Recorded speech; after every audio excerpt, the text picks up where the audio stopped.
All right, well, I'm kicking it with Brad Hagan. Brad Hagan has a long history of success in the Utah Valley and outside. So we're talking to a major player.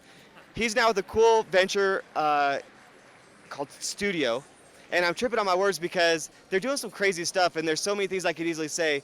But I'm going to toss two questions Brad's way. And the first one is, I want you to talk about the digital landscape and environment, kind of how we synonymously live within digital and the real world. How does that affect what you guys do and how you seize and find opportunity and lever various pains within that space? So when I think of digital, That was crazy. Did you see that slow motion in 4K? slow mo that. So when I think of digital, I think of mobile. I think when we talk about the digital world and real world, we're talking more and more moving into a mobile environment, and how the digital can kind of work with our lives.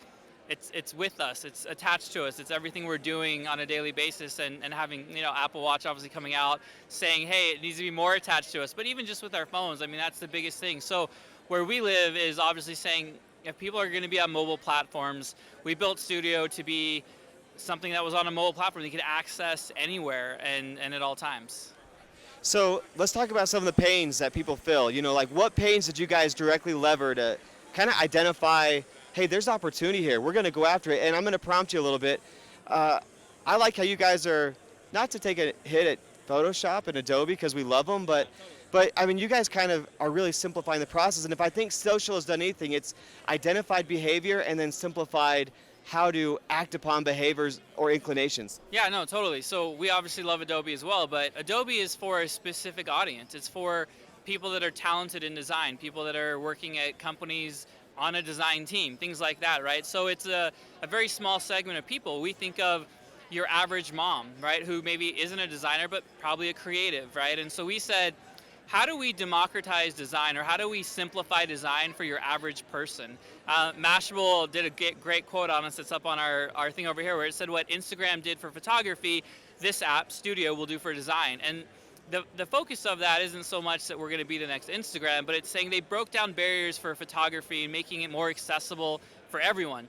So we're hoping we can do that with design. I mean, design is an everyday part of our life. We don't think of, I want to design something, but we put text on photos all the time. We put a flyer about, hey, a church event or whatever, right? And that's all design. And so we're saying, let more people have access to it on their mobile phones. It makes it easier for everybody. So I love how you guys kind of solve the pain. Let's just remove the barriers. yeah.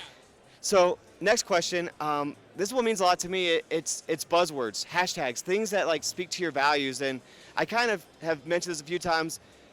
Words that I hate. I really hate the word organic. I hate the word authentic because I feel like they've been stripped of their real value and their real meaning. So I mean, you can either hate on some words or you can embrace them and say, but this is who we are and this is where we're going. What words? And maybe remix is one of them. But I mean, yeah, enlighten us. What are some buzzwords for Studio and Brad Hagan? So I'll tell you what words I hate too.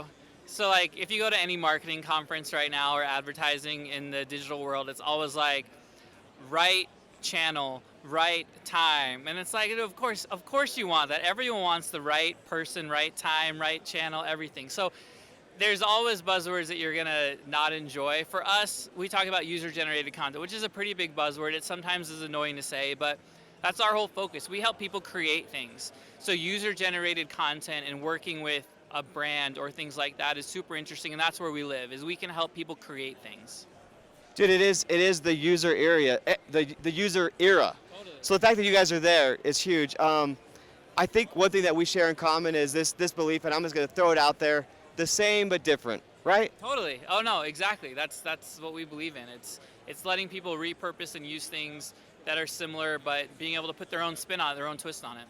This is Brad Hagan in the house.